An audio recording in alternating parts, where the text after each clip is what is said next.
I've always been skeptical when it comes to ghost stories, or anything paranormal for that matter. It's not that I don't think strange things happen, it's just that I've never had any real experiences myself. At least, that's what I used to say. But something happened a couple of years ago that I still can't explain. I haven't really talked about it much, and maybe that's because I've been trying to convince myself it didn't happen the way I remember.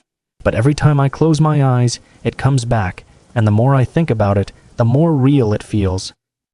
It started with a phone call. My uncle, who lives up in the mountains of Vermont, had a heart attack. He was stable, but the doctor said he couldn't live alone anymore. My dad asked if I could go up there for a few days, help him get his affairs in order, and bring him back to stay with us until we figured out something more permanent. I didn't hesitate. My uncle was always the quiet, kind type, and he'd helped me out more than a few times when I needed it. I owed him, and besides, a few days in the mountains sounded like a nice break. So, I packed up my car and drove the 5 hours to his house, which sat on a hill overlooking a dense forest. I'd been there plenty of times as a kid, weekends spent hiking, fishing, and just running around. It was remote, sure, but it never felt creepy, just peaceful, quiet. When I arrived, the house looked the same as it always had, a little run-down but cozy, with its old wood siding and the porch swing that creaked when the wind blew just right. The air smelled like pine, and the sun was low in the sky, casting long shadows across the yard. Inside, everything was just as I remembered it. The old furniture, the shelves lined with books, the fireplace that hadn't been used in ages. I dropped my bags in the guest room and checked my phone. No service. Typical for the area, but a little annoying. I figured I'd deal with that later. I had work to do. The first couple of days were uneventful. I went through my uncle's things, packing up what he wanted to bring back with him, sorting out the rest for storage or donation. I didn't mind the solitude. In fact, it was kind of nice. Just me, the quiet of the woods, and the occasional crackle from the old wooden floors. I found myself thinking that maybe, after all this was over, I'd come back here for a weekend by myself, just to clear my head. But on the third night, things started to get strange.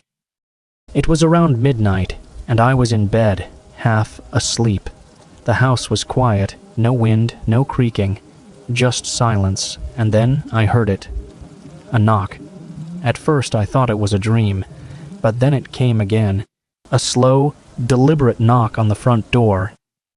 I sat up, heart racing. Who would be knocking at this hour?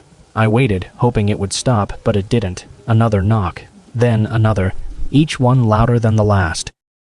"Who the hell is that?" I whispered to myself, swinging my legs out of bed. I crept down the stairs, every nerve in my body on edge. When I reached the front door, I hesitated. My hand hovered over the doorknob, but something in my gut told me not to open it. I wasn't scared exactly, but I felt off, uneasy. "Who's there?" I called out, trying to keep my voice steady. No answer. I waited a few seconds longer before turning around and heading back up the stairs, convincing myself it was probably just an animal brushing against the house.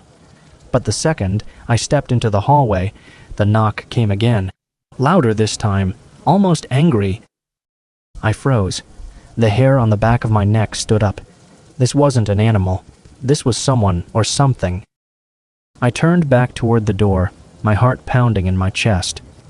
I don't know what I was thinking, but I felt like I had to look. I had to see. Slowly, I walked back down the stairs, my feet barely making a sound on the old wooden floor. When I reached the door, I took a deep breath and peered through the peephole. There was nothing there. I let out a shaky breath, relieved, and laughed at myself. I was being ridiculous.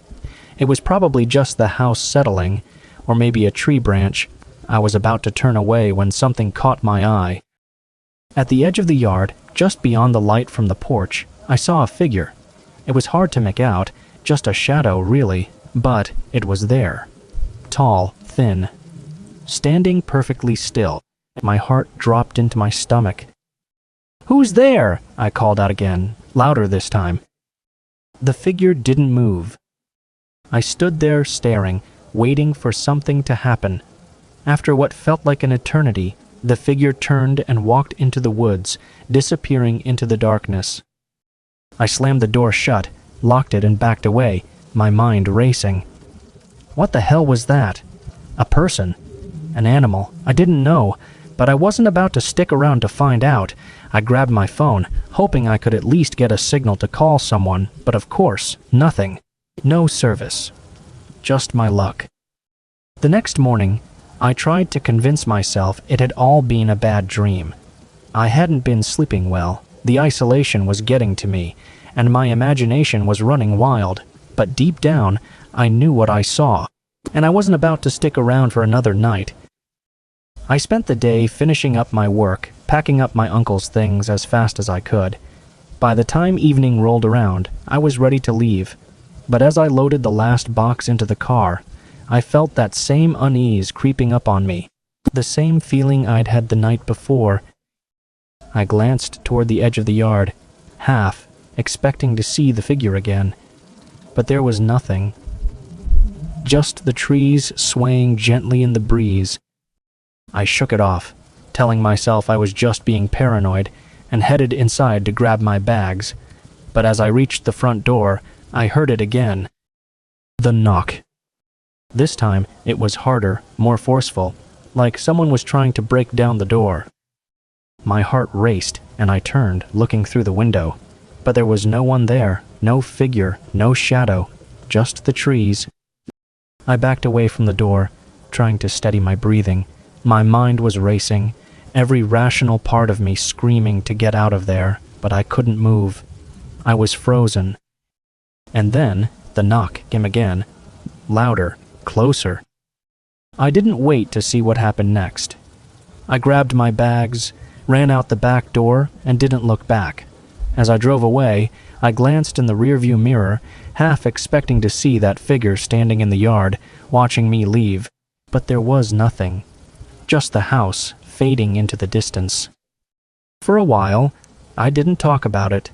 I told my dad I'd gotten everything packed up, and that my uncle's house was in good shape. I didn't mention the knocks, or the figure, or the overwhelming sense of dread I'd felt. But it stayed with me, gnawing at the back of my mind. About a month later, my dad went up to check on the house himself. I didn't tell him what had happened. I didn't want to freak him out, and honestly, I wasn't sure if I believed it myself, but when he came back, he looked different. I asked him how the trip was, and he just shrugged, said everything was fine, but he wouldn't look me in the eye. Later that night, after a few drinks, he finally told me. He'd heard it too, the knock, and when he opened the door, there was no one there, but he swore he saw something, just for a second, a shadow at the edge of the yard disappearing into the trees. We haven't talked about it since. I don't know what's out there, in those woods. I don't know what knocked on the door or why it followed us, but I do know one thing. I'm never going back to that house. And if you ever find yourself up in the mountains, alone in a cabin, and you hear a knock at the door, don't open it. Just don't. Because whatever it is, it's not there to visit.